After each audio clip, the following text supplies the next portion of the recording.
Hello. Hi. Hi. Ang tanong, ang sagot. Kung ang nanay at tatay mo ay doktor, kanino ka magpapagamot?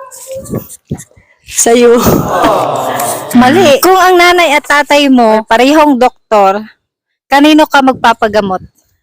Kay nanay. Mali.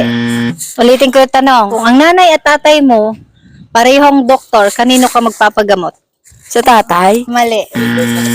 Sa doktor? Next question. Anong lugar ang maraming germs? 6:50 na guys. Saan lugar maraming germs? Dali kasi malilate na tayo. Wait lang, nag-iisip pa ako. Sa Afrika? Mali. China? Mali. Ano, alam mo yung sagot? Hindi. Alam. Sagutin mo, harap ka sa camera. Germs. Germany? Lagot ka sa mga taga-Germany. Char lang, joke. Ay, tama ba? Tama. Next question. Sige, go. Anong lugar ang laging nagmamadali? Philippines. Mali. Anong lugar ang laging nagmamadali? Bakit tumatakbo siya?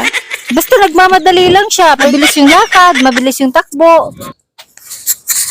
Ito yung hindi ko alam. Bala ka dyan. Ito yung hindi ko alam. Anong lugar ang laging nagmamadali? English, Tagalog.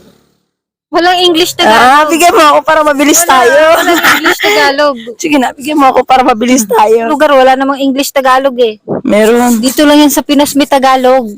Oh. Mm. So it means Oh, ibang so bansa. clue, sa ibang bansa siya. France. Mali. Ay lang. Sabi ko, anong lugar ang nagmamadali? So, iniisip niya, fast. Fast? France? Fast tense? Ikaw, alam mo, camera girl, anong lugar ang laging nagmamadali? Pwede pass? Walang pass. Ba't ka nahihiya pag ako nagtatanong pero kay bakla nagagalit ka? Pass. Ilang minutes na, ge? Europe. Mali. Europe, Canada, India, Mali. Indonesia, Mali.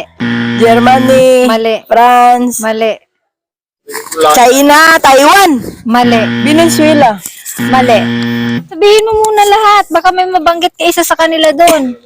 Hi! Di mamaya na lang. Walang mamaya. Wala, malate na tayo dito. Malate Kaya na tayo. printing mo to sa hindi. Logic question pa rin tayo. Indonesia. Mali. Indonesia. Mali. Mali, mali, mali. Nagsisimula sa letra ano? O sige, nagsisimula sa letter R. Russia. Russia! Russia! Oh. Russia. Yeah. Di ba? Okay na, bye-bye. Bye. Diyos ko, Lord.